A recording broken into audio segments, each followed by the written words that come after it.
Hello everyone, this video is taken from a mentored VFX set extensions course I'm teaching with CG Masters Academy. You can find out about the course in the description below. I hope you find this video really helpful. In this video we're going to be talking about what surface details you need to model. We're going to talk about a level of detail. I've made a plan for this showing you the areas of detail that are required depending on how close we are to the camera. We'll talk about the model render resolution and the impact of this resolution for the details we need to make. We'll then look at surface details, what to model and what to leave for displacement. So in visual effects, models are often graded into different levels of detail in order to determine how much work is required. You will have typically level of detail A, B, C and D if it's on a large project. So we're going to be using something like this for our project as well to determine the detail to add. So at a level of detail A, we're going to be seeing the model quite close to camera like this.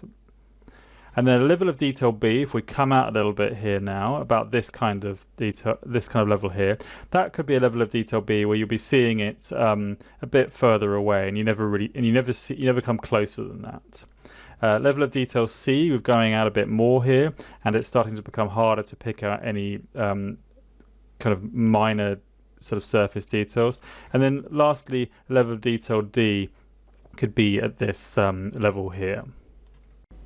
So the output resolution for this project is going to be HD, so 1920 by 1080. Those of you who have a 4K monitor, if you want to view how the pixels are going to be viewed as is, you would need to click view 200%. Because I have a HD monitor, and I expect most of you are going to have HD or less, I use view 100% or Control 1 on the keyboard. That allows me to see a representation of the pixels at 1:1.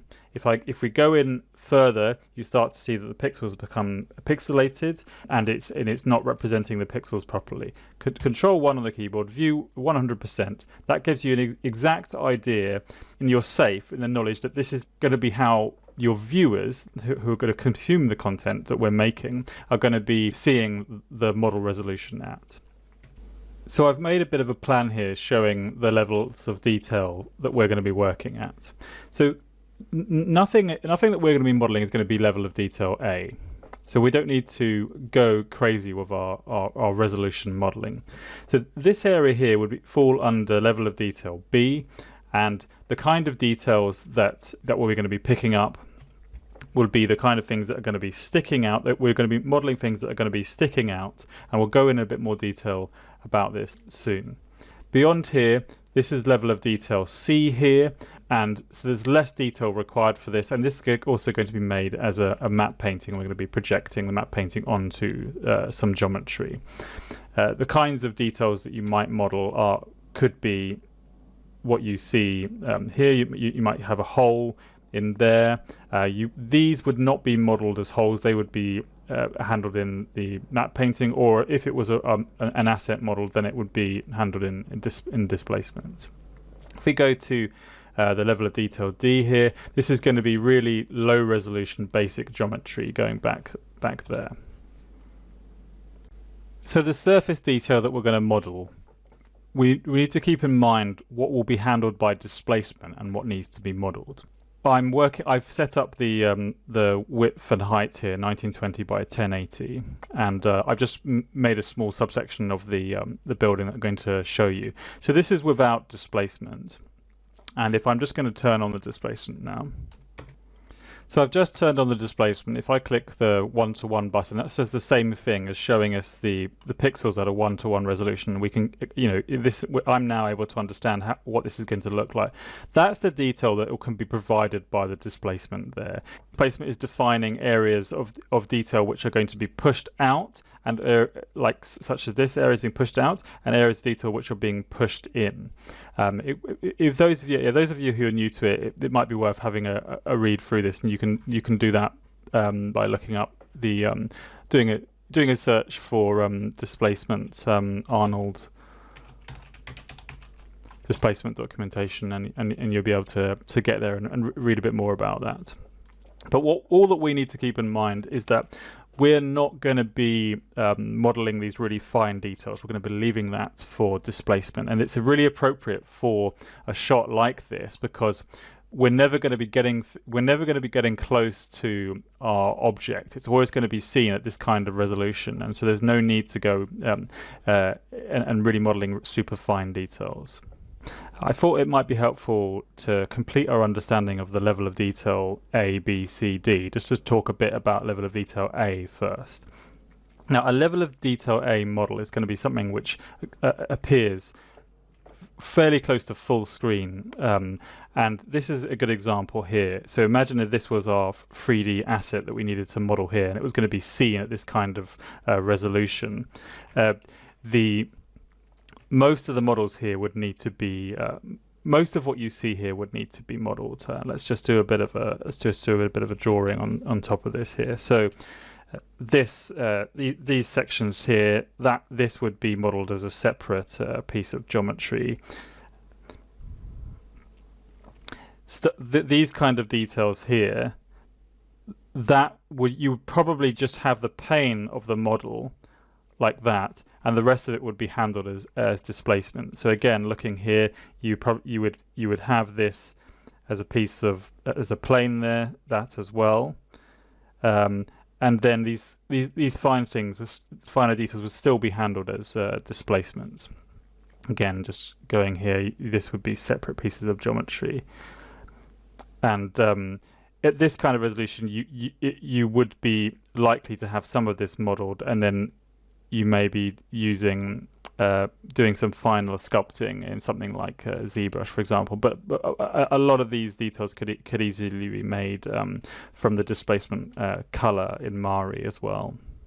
But anyway, this model would be where you really would be modeling the fine details.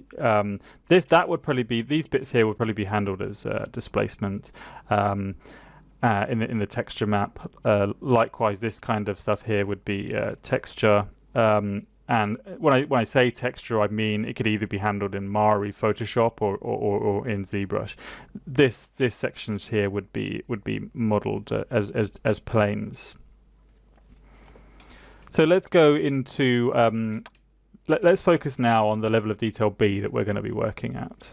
I've chosen this image here because it represents the resolution, the sort of maximum resolution that we would see this front section of the model at. So this facade here, from here to here, we're never going to see it at a higher resolution than this. And one way that you can do this would be to take this, copy it into where we're working. So if I just copy this background here, if I paste this in, you can see that is almost, like I say, almost double.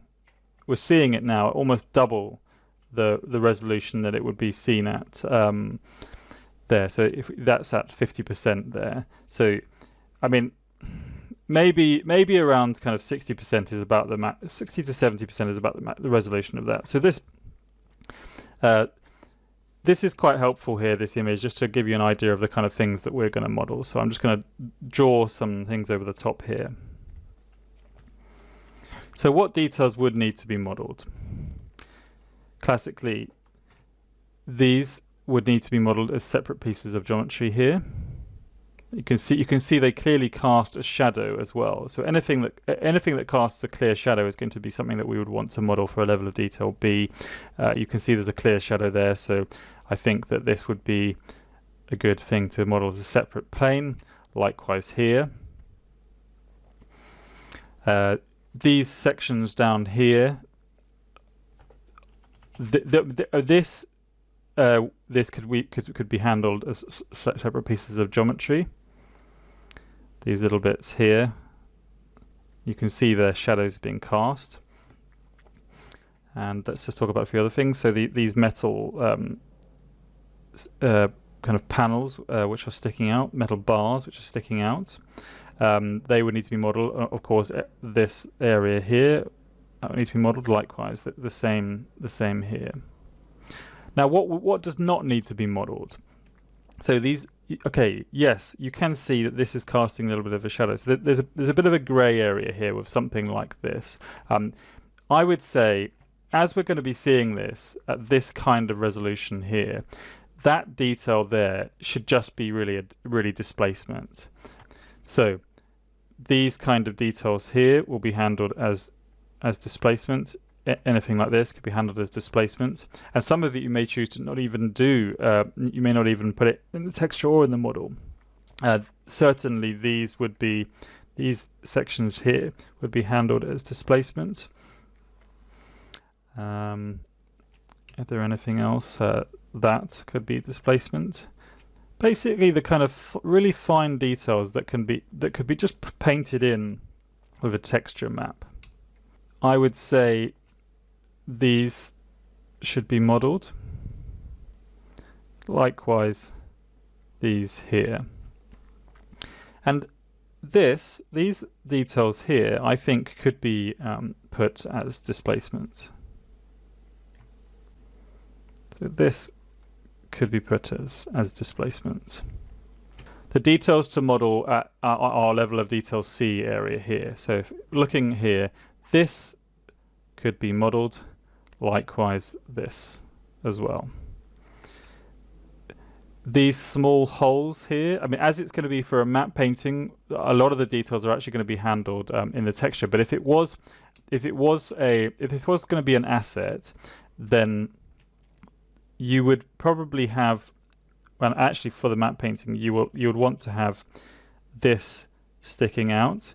If I was to just draw that, we wouldn't want it to be anything more than just simply something which sticks out with a hole in it there.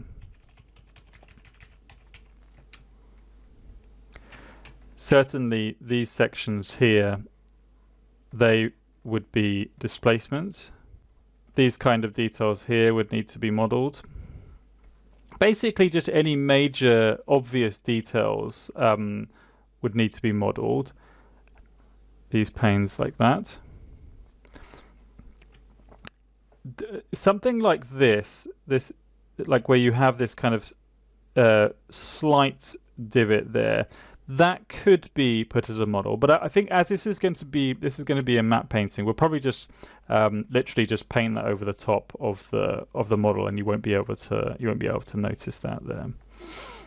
So just basically just picking up the main features of the model for the level of detail C, and then for the level of detail D, so these power stations, we just need to see the basic outline of the model, and we wouldn't be doing any fine details at all, just the basic building blocks so that you can see the shape of it. So our level of detail B area, that needs to be the area which has the most detail, and here you can see some examples of the kinds of details that you might add in this level of detail B area. Just having a look here, this is what this might end up looking like.